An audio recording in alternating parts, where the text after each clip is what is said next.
तो हरियाणा में बीजेपी के कट्टर समर्थक भी कर रहे हैं कांग्रेस को वोट। नमस्कार, हिंद इंडिया न्यूज़ में आपका स्वागत है। हरियाणा विधानसभा चुनाव को लेकर वोटिंग जारी है और जिस तरीके से हरियाणा विधानसभा क्षेत्र के अलग अलग जिलों में अलग अलग विधानसभा क्षेत्रों में भारी भरकम भीड़ हर बूथ पर उमड़ रही है, उससे यह साफ पता चल रहा है कि हरियाणा की सियासत में बदलाव की दस्तक हो चुकी है। हरियाणा में सरकार बदलने जा रही है, यह करीब करीब तय हो गया है। जाने माने राजनीतिक विश्लेषक योगेंद्र यादव की माने तो हरियाणा विधानसभा चुनाव में इस बार तीन चीजें ही देखने को मिल सकती हैं। एक, या तो हरियाणा की आंधी चल रही है कांग्रेस की, या हरियाणा में बदलाव की सुनामी चल रही है, या हरियाणा में कांग्रेस के पक्ष में तूफान खड़ा होने वाला है।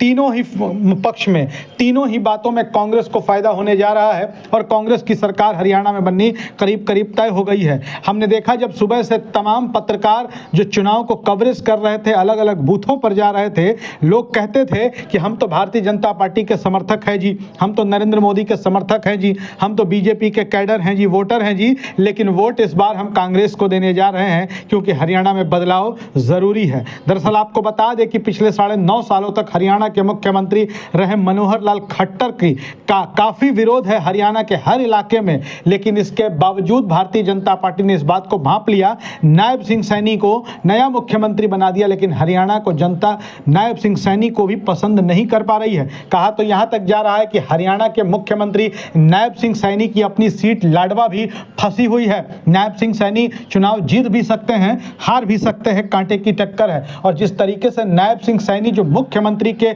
चेहरे भी हैं और निवर्तमान मुख्यमंत्री भी हैं, खुद उनकी सीट फंसी हुई है, ऐसे में पूरे हरियाणा में भारतीय जनता पार्टी की स्थिति क्या होगी इस बात से समझी जा सकती है। दरअसल आपको बता दें कि हरियाणा में जहां जहां भी भारतीय जनता पार्टी के बूथ एजेंट बैठे हुए हैं, जहां उन्होंने अपना काउंटर लगा रखा है जहां से पर्चियां बांटी जाती हैं, दूसरी तरफ कांग्रेस के बूथ एजेंट पर्चियों का काउंटर लगाकर बैठे हैं, तो कांग्रेस के पर्ची काउंटर पे काफी ज्यादा भीड़ दिखाई दे रही है। भारतीय जनता पार्टी के पर्ची काउंटर्स पे भीड़ की कमी है। इसके अलावा आपको बता दें कि इंडियन नेशनल लोकदल हो या जेजेपी जननायक जनता पार्टी दुष्यंत चौटाला की पार्टी हो, इन सब की हालत खराब है। आम आदमी पार्टी, अरविंद केजरीवाल खुद हरियाणा के रहने वाले हैं, वो बार बार इस बात का दावा भी करते हैं, और आम आदमी पार्टी की स्थिति भी बहुत अच्छी हरियाणा में नहीं देखी जा रही है। आम आदमी पार्टी अब किसी भी सीट में लड़ाई में नहीं। हालांकि आपको बता दें कि जब आम आदमी पार्टी ने हरियाणा में अकेले चुनाव लड़ने का ऐलान किया तो 1-2 सीटें थी जहां वो टक्कर में दिखाई दे रही थी, लेकिन जैसे जैसे वक्त बीतता गया, चुनाव आगे बढ़ता गया,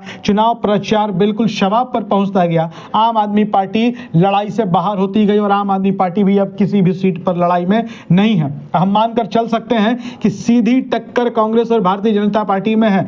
90 विधानसभा सीटों वाली हरियाणा में 90 में से 80 सीटों पर सीधी टक्कर भारतीय जनता पार्टी और कांग्रेस में बताई जा रही है।